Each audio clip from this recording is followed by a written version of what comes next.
Hello, dear friends. My name is Vasyl Pekhnio. I'm a Ukrainian journalist, and I invite all of you to watch this latest update on Ukrainian battle map situation as of October the 3rd. So this is the Friday. We will be summing up right now all what was going on our front line during the previous day.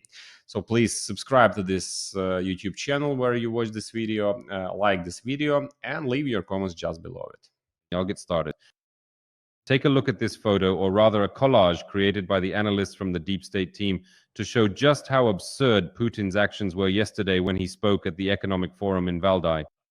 The Russian dictator claimed, for example, that, as you can see in the lower screenshot dated October 2nd, 2025, Putin stated that almost 100% of Luhansk region is under the control of the Russian army. But what's really interesting is that back in July 2022, Shoigu reported to Putin about the capture of the Luhansk region. In reality, back in July 2022, the Russians controlled 99.02% of Luhansk. As of today, they control 99.64% of Luhansk. So over the period from 2022 to 2025, in exactly 3 years, the only change is that the Russians in Luhansk have occupied 0.62% more. A percentage of the region. This is what the enemy's advances actually look like. In reality, things aren't as frightening as they're sometimes portrayed, especially by Russian propaganda.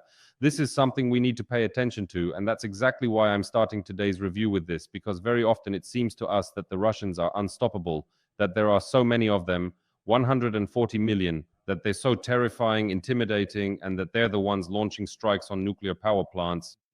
And we keep multiplying this psychological operation across our information platforms, nurturing it in our own minds, watering that little seed so it grows.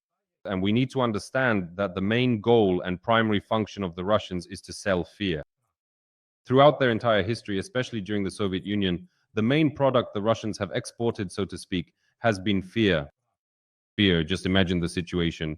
When you're at a playground with your child and a maniac with a knife runs in, you won't try to confront him, you'll try to do what's best. It's better to avoid the conflict, take your child, quickly get away from that idiot, and leave the playground to Russia. That's exactly what Russia does. It seizes playgrounds because it counts on people thinking it's better not to get involved with it. It sells fear. That's why we need to work through these fears. And this collage by Deep State, which shows what the so-called Paper Tiger army of the Russian Federation is really worth, illustrates this reality very well. Okay, now let's move on to the front.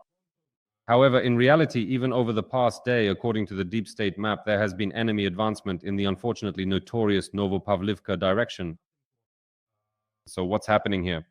Deep State also notes that the enemy has completely occupied Olhivska, a village in the Zaporizhzhia region. The enemy has advanced in the area of Berezove and Kalinivske. Essentially, these two villages have also been marked as occupied, including on the public map. These are villages in the Dnipropetrovsk region, and the enemy has also advanced near Nova Ivanivka and Vorone. Here is Vorone and here is Nova Ivanivka. In other words, the steady pace of the Russian advance at the junction of the Donetsk and Dnipropetrovsk regions, as well as the Donetsk and Zaporizhzhia regions, unfortunately continues. Unfortunately, it continues, and this is the worst direction from every possible perspective and consideration that exists on any of our frontline sectors. Unfortunately, so far, it has been completely impossible to stabilize the situation in the Novopavlivka direction. The Russians are advancing steadily, not quickly, but steadily. This is the only such direction for us on the map, on the front where such advances are taking place. And unfortunately for now, I don't know why, but there are no methods being found to stop the enemy. Further north, still on the Novopavlivka direction, at the junction of Donetsk and Dnipropetrovsk regions, there are a number of settlements that are under the enemy's attention. This starts from Dakhne, continues with Filia, and now Ivanivka, which the occupiers have, so to speak, set their sights on, as well as Zelenihai. Here, essentially, they are managing to hold the front right along the administrative border of Donetsk region, and it isn't moving further, although, as you can see, there are rather wide gray zones here. By the way, today I'll talk in more detail about these gray zones on the front, but in fact, in the area of Ivanivka, there are no such advances. In particular, the fighters of the OB4 unit, the 214th Separate Assault Battalion. Let's put it this way. At one time, we knew, and in fact still know, the guys who have been carrying out their combat missions in this direction for a very long time. They showed a video of how they are destroying occupiers on the northern outskirts of Zelenihai, that is right here. This video essentially demonstrates the importance of drones. In this war, the most powerful weapon, the fighters themselves posting on their page say that this is essentially the most powerful weapon in the war right now, and drones really play a decisive role. I'll announce once again that today I will talk about all of this in great detail. What the front is like today, although in principle I talk about this almost every day, I explain it. Accordingly, on the northern outskirts of the Novopavlivka direction, here, as we can see now in the footage from the 214th Assault Battalion, they managed to hold all the border areas, the administrative boundaries between Donetsk and Dnipropetrovsk regions are being held precisely due to somewhat better, apparently, organization of defense in this direction compared to what is happening further south. As of today, thanks to such organization, Zelenihai is a vast continuous gray zone where intense fighting is taking place with the use of drones. At the same time, the enemy is constantly attempting to occupy the village, while our defense forces regularly conduct sweeps of the settlement. The same situation applies to the branch, where the enemy is drawn into the forest on the western outskirts and from there tries to capture the village. Routes, approaches, and these enemy incursions are consistently destroyed, and if necessary, the enemy is cleared out directly within the settlement itself. And the same story goes for Dakhna.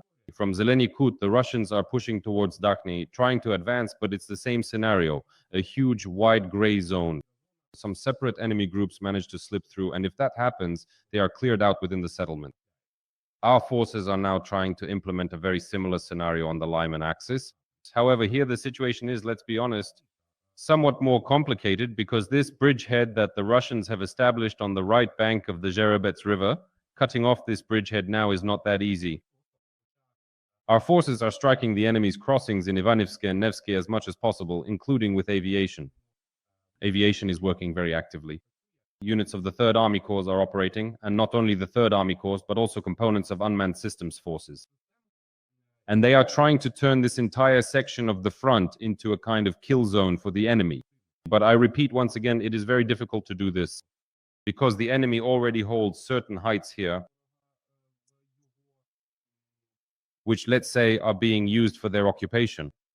There are a number of settlements here where the enemy has managed to dig in, and it is quite difficult to drive them out of there. It's quite difficult. Moreover, I want to emphasize once again that the lack of civilian evacuation along the Lyman-Kupiansk axis is a major factor that does not help the situation at all. For example, the settlement of Nova. The 266th Separate Mechanized Brigade, named after Mstislav Korobry, showed how they destroy Russians in Nova. But what happens before these stories? The Russians enter the home of some civilian woman and take food from her. It's unclear whether this happens by force or if she happily gives the boys something to eat. But our soldiers don't immediately eliminate this occupier who leaves the civilian's house with food. Instead, they track him to see where he goes. That is, to their hideout, and then a drone arrives, completely bombing the location where the Russians were hiding. So let's watch this video from the 66th Mechanized Brigade Magyar's unit. So here we see the occupier coming out with his food from the woman. Well, the legs, it's unclear whether he stole them or what happened to her. And then he's escorted. He enters the shelter where our soldiers warm things up with drones. This is happening, well, relatively far from the line of contact. This is actually happening in the rear, in those very settlements where, as I said, the enemy managed to dig in and from which it is now quite difficult to drive them out. And yet, I want to emphasize now that, well, look, how many kilometers away from the front is this happening? Approximately, let's count, let's use a ruler. Well, 7 kilometers from the line of contact. Given that right now, the current line of contact as such basically doesn't exist. And I'm putting special emphasis on this today because yesterday a wonderful article was published in the pages of the publication. Oh Lord, the texts. Excellent work by the texts in visualizing what the line of contact looks like now, because I have repeatedly emphasized in my reviews, and will return to this image in a moment, that it's important for all of us, all viewers, all civilians in the country, to understand what the current combat realities at the front are, because it is absolutely necessary, or at the very least, to become militarized. That is, to find your place within this military structure of the state, to understand what you can do in the context of possible mobilization. or we are facing a large-scale mobilization into the defense forces, because it will not be possible to defeat an enemy like the Russian Federation in such a short-term format, and we will have to fight them for a longer period. The war will be somewhat different. Not everything will happen just at the front lines, but there will also be deep strikes. The rear front, as Serhiy Flesh called it yesterday after observing Russian Shahed drone strikes on the areas near the front, this rear front will also exist. Accordingly, we need to understand how the hostilities are unfolding.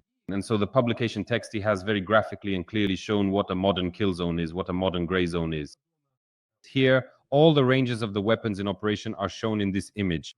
But in fact, the most important thing to understand is this. The classic front line, the one we see, for example, on deep state maps, doesn't really exist anymore. There is no longer this green zone, red zone, our positions, enemy positions. None of that exists.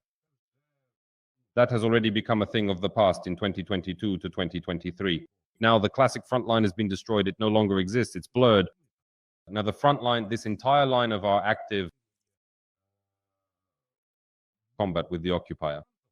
The line of contact, this line, 5,000 kilometers of our front, is just complete chaos and mixed positions. Everything here is intertwined. Trenches, ruins, craters, barbed wire, some tetrahedrons, trenches, proper trenches, improper trenches, destroyed infrastructure, damaged houses, minefields, all of that is there. Sometimes these positions are so entangled that it's just that one end of the trench might be ours, while at the other end there could be enemies, and yet neither side dares to even stick their nose out of their shelters, because the moment you do, a drone immediately comes after you. The entanglement of positions is very evident here, for example, friends, in the Dobropilya direction, because it might seem strange to us. How is it that the Russians right here in Kucherimaya or between Novi Shakovy and Shakovy are still there, seemingly in physical encirclements, and yet they continue their activities here? They remain, they can. This is actually a sign of the modern battlefield, because logistics are carried out by ground-based rocket-propelled systems or some heavy bombers. When necessary items, drones drop food, ammunition, medical supplies and other things, cigarettes, hygiene products. All of this is dropped, for example, with the help of drones, both by us and by the enemy. I have repeatedly told in my reviews the story of the heroic defense of Bilohorivka, by the way, in the Luhansk region, which unfortunately is now occupied. But this is a fantastic story of defense, and I think that someday films should be made about it. For example, fighters from the 81st Separate Airmobile Brigade, among whom I have good friends, told me that sometimes there were situations when their positions were surrounded at the very moment our troops were underground, and the Russians were above ground. So it wasn't a physical encirclement on the surface, but rather an encirclement from above over the lower positions. And our soldiers would use the dugouts to move into other areas, and in this way they would end up surrounding the enemy themselves. In other words, everything is so mixed up, so chaotic, so difficult at the front right now, so blurred that most people have no idea, but it's important to understand this. The infantry now survives in very narrow passages, tiny burrows as they're called at the front, with an area of 2 to 4 square meters in some improvised shelters in basements. That's why it's so important for the enemy now during their autumn campaign to get into populated areas and look for these shelters there, because that's the only chance to survive against drones. As I've already said, the main threat is precisely UAVs. The moment you stick your head out, something from the front immediately comes flying at you. That's why it's important to understand all these things. I recommend you read the article in the publication texty with this headline image from the material. The conclusions we will draw: the front has changed drastically. It's not a straight line, it's a chaotic zone of contact. Danger lurks there every day, every hour. Kill zones are increasing at the speed of light, in fact, because technologies are changing very quickly, and so are the kill zones. And in reality, the one who survives at the front now is the one who made it out. No one is stronger individually, whether physically stronger or even numerically superior. It's not the one with more armored vehicles, but the one who is flexible, quick in decision-making, mobile, and technologically savvy. And very importantly, organized. That is, if all technological innovations, so to speak, are brought to a common denominator and organized in the hands of good and capable commanders, those are the ones who have a much better chance of defeating the enemy. As a result of this, once again, I gave the example both of the chaos at the front, and on the other hand, as oxymoronic as it may sound, it is also an example of the organization at the front. Since a competent headquarters of the 1st Corps of Azov of the National Guard has been operating in the Dobropilya direction, Even though its subordination is a mix of different units, thanks to its organization, our troops have been able to successfully defend this area. This is an important point I wanted to emphasize. Now let's move on to another aspect related to drones, the forces of unmanned systems. Robert Magyar Brody reported the day before yesterday that one of the leading SBS units, specifically Magyar's birds, will be scaled up twofold. Yesterday, it became known that Magyar's request to increase the number of unmanned systems forces to 5% of the total defense forces will apparently be implemented. Besides, in addition to the Taki Magyari unit, which is doubling in size, there will also be growth with the 412th Separate Unmanned Systems Regiment, Nemesis, which in the future will become the Nemesis Brigade. The K2, the 20th Separate Unmanned Systems Regiment, led by Kirilo Veres, will also become a brigade. Every voice matters. Join our community, support independent journalism and help us bring you the truth from Ukraine. Become a member of Ukraine today. Join us now.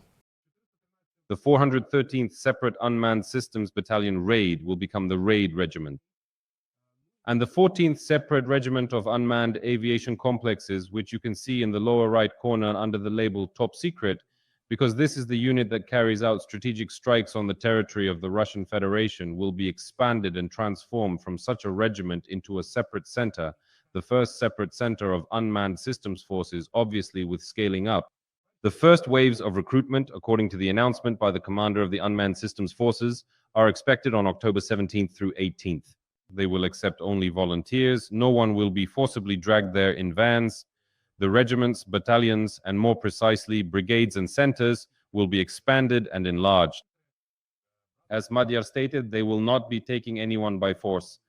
So, for those who are interested, this is your chance. And with that, I will wrap up today's review. In the Sumi direction, there's a very interesting trend emerging. Russian generals here simply, honestly, have no idea what to do with their troops in the Sumi region. A telling episode is that the Russians are just blatantly burning through their resources. You can see here between Kindrativka and Andriivka, there's a small river. Here you can see this river.